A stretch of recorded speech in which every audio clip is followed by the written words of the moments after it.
Okey, untuk bahagian ketiga, kita akan tengok mengenai tekanan darah. So, tekanan darah adalah tekanan yang dikenakan pada dinding salur darah akibat peredaran darah. Okey. So, tekanan darah ni kita baca dalam dua keadaan. Pertama, kita panggil keadaan sistolik dan juga diastolik. Okey, bacaan tekanan darah sistolik adalah tekanan yang dikenakan oleh darah pada dinding arteri ketika jantung tu tengah berdegup. Okey, kalau diastolik adalah tekanan yang kita baca pada bahagian arteri tu waktu jantung tu tengah dalam fasa rest, kita panggil. Dia tengah, okey, kalau kamu tengok HCG kan dalam drama banyak kan, tengok yang macam, okey, dia bunyi beep, beep. So, ini adalah fasa dia bekerja. So, fasa rehat ini yang kita panggil sebagai diastolik tu. So, that is rest state. So, fasa rehat. Alright, so sistolik tu adalah fasa di mana bacaan pada arteri ketika jantung dipam. Dan diastolik adalah bacaan tekanan darah yang menghentam arteri sewaktu jantung tengah rest. Untuk sistolik, bacaan tekanan sepatutnya untuk orang normal sekitar 90 sehingga 120. Okay, ini bacaan pada arteri ketika jantung berdegup. Pada rest state, keadaan ketika jantung tidak berdegup ataupun kita panggil waktu, kita panggil what in bahasa Melayu? Fasa rehat. Okey, pada fasa rehat, sepatutnya tekanan darah pada bahagian arteri adalah sekitar 60 sehingga 80. So, ini kita panggil diastolik.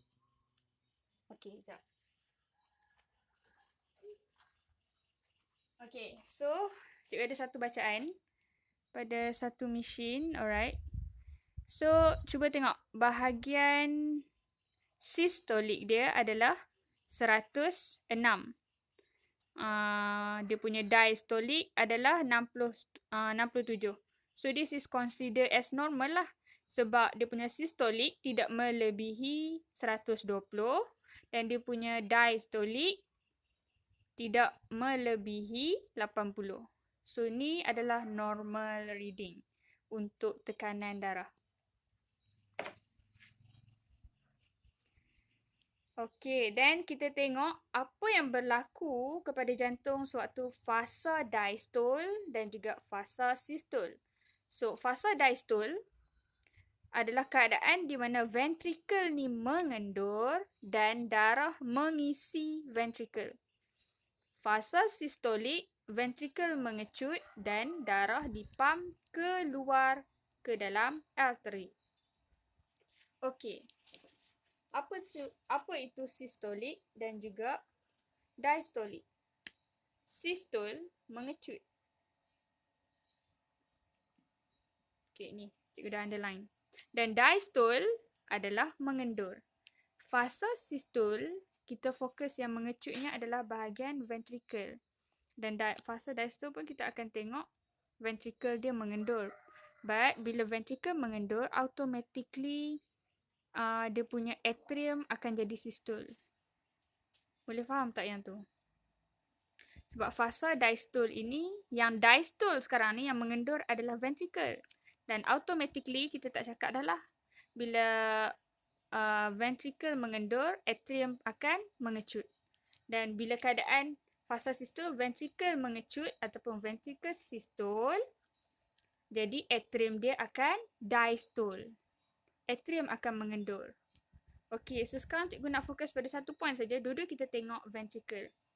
So kalau sekarang sini ventrikel dia diastol, at this phase, dia punya atrium akan sistol. But at this phase, dia punya ventricle sistol iaitu mengecut. So automatically dia punya atrium akan diastol. Cuma dekat sini kita akan fokus kepada ventricle saja. Okey. So Untuk fasa diastole, ventricle akan mengendur dan darah mengisi ke bahagian ventricle. So, as we can see, bahagian ventricle ni tak mengecut pun. Dia mengendur. Dan sekarang, darah akan dipam masuk ke bahagian ventricle. Sebab ventricle mengendur dan darah akan diisi ke bahagian ventricle daripada kedua-dua bahagian atrium. Untuk fasa sistole, sistole mengecut. So, ventricle akan mengecut dan darah dipam keluar ke dalam arteri. Tadi, darah dah masuk dari atrium. Atrium pam masuk ke ventricle pada fasa diastole. Ni, cikgu dah lukis. Dia dah masuk ke bahagian ventricle. Sekarang, bila darah dah ada di ventricle, untuk kedua-dua side, kiri dan juga kanan, kita nak pam darah keluar daripada ventricle. Ini adalah fasa sistole, di mana bahagian ventricle akan mengecut. Sama juga macam belon. Kalau kita picit, dia akan keluar, right? So, bahagian ventricle ni akan mengecut. So, bila dia mengecut, darah akan dipam keluar ke dalam salur arteri. Okey, dapat yang tu? Boleh tengok buku dulu. Kalau tak faham, nanti cikgu akan attach satu video lah. Ada satu link yang kita boleh tengok macam mana diastole dan systole ni work. Okey, next video kita akan proceed dengan proses loop duct.